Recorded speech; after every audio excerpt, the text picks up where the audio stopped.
And I don't know, I've jumped in the water many times, and I would consider myself on the bigger side. And I've never just like sunk in slowly. So I don't know if it was like sinking in proportion to faith. It was like hourglass, or if it just was like shunk. I don't know how it went.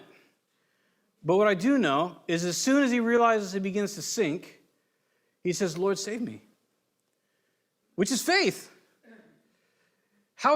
It's our own duality, isn't it?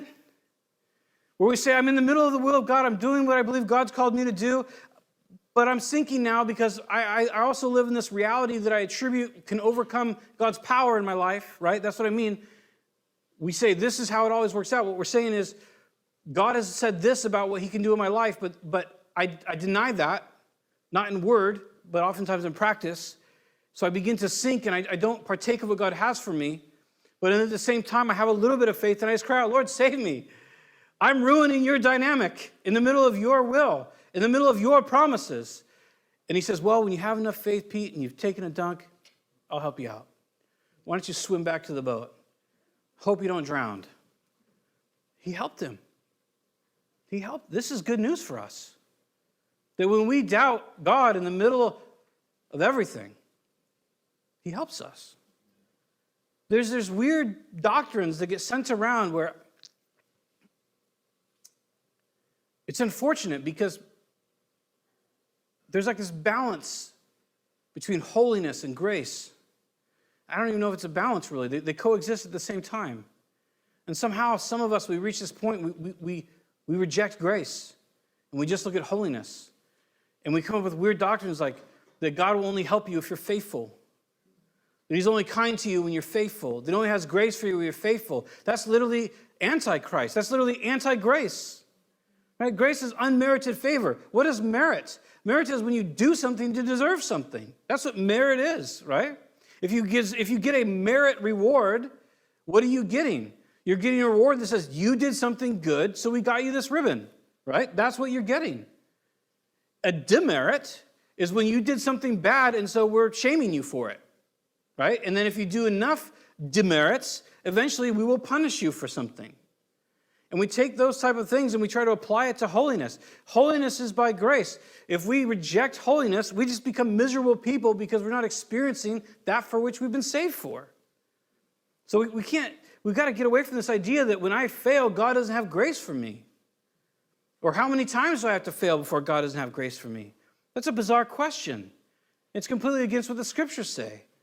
Because he always has grace for us. In fact, the scriptures say that we have boldness to enter his throne of grace. Not his throne of judgment to the Christian, his throne of grace. We have boldness, meaning I get to just walk right in. I have boldness, not pride, but boldness. I can come anytime I want, and you can too, to where Jesus sits his place of authority, because his place of authority for the Christian is a place of grace, complete favor for you. So when you're drowning, when we have rejected the truths that God has given us for his kindness and his calling for our life, and we have begun to drown because we rejected those things, and then we cry out, Lord, save me, he saves us. Not saves us eternally, that already happened. He delivers us from our situation, or in our situation is probably a better way to put it.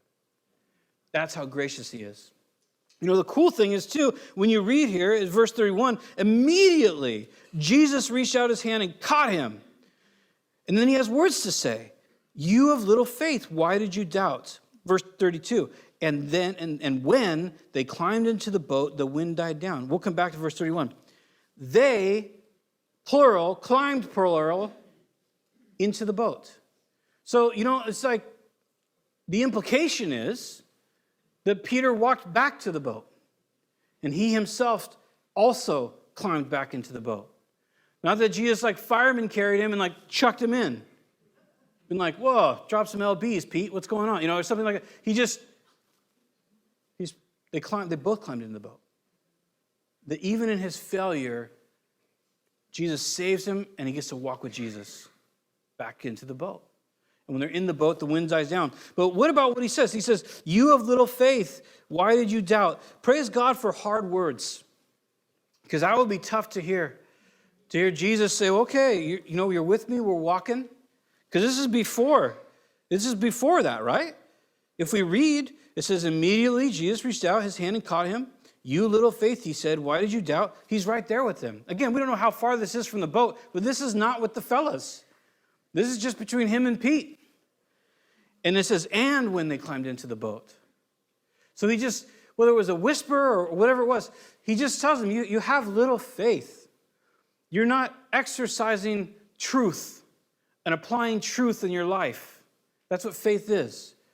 Taking truth and walking or acting in a way that corresponds with that truth.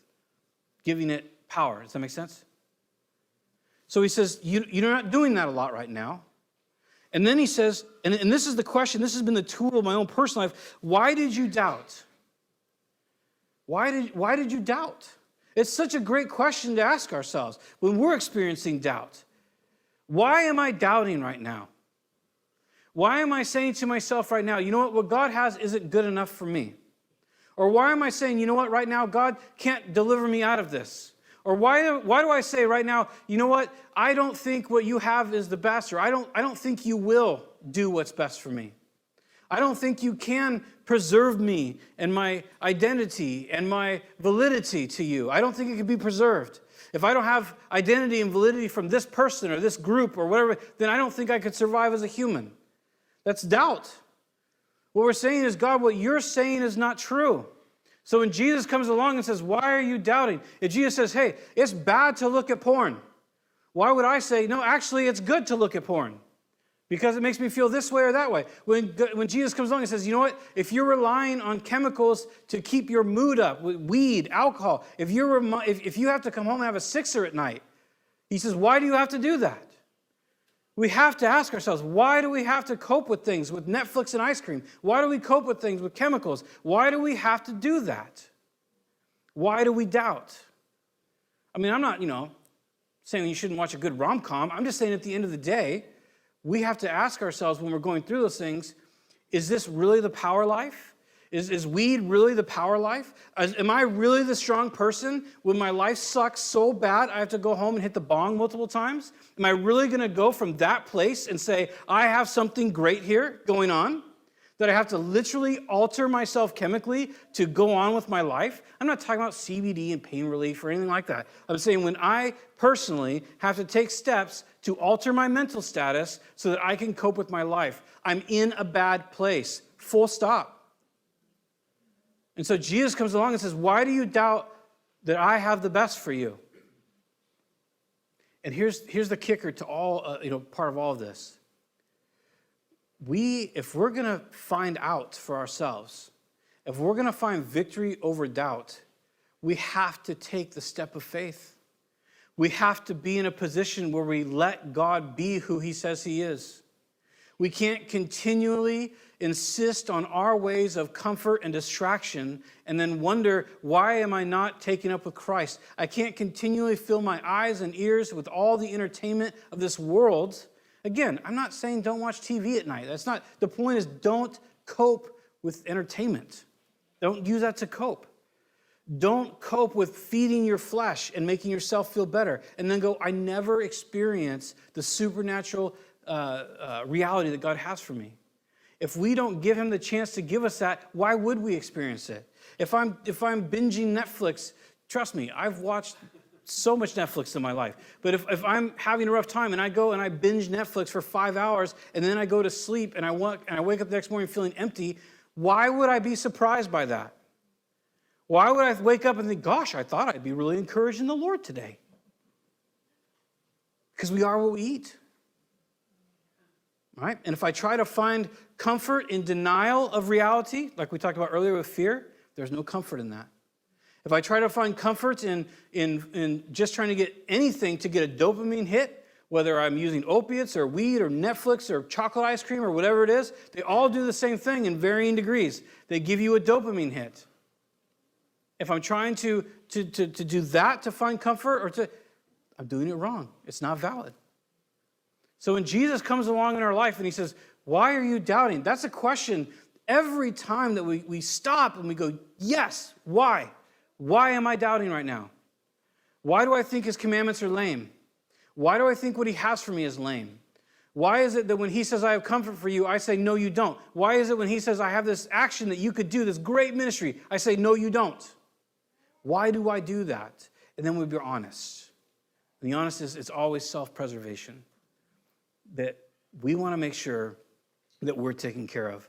The only problem is we just don't know how to take care of ourselves like Jesus does. And so we have to be continually inviting him back into our lives, constantly asking, why did we doubt?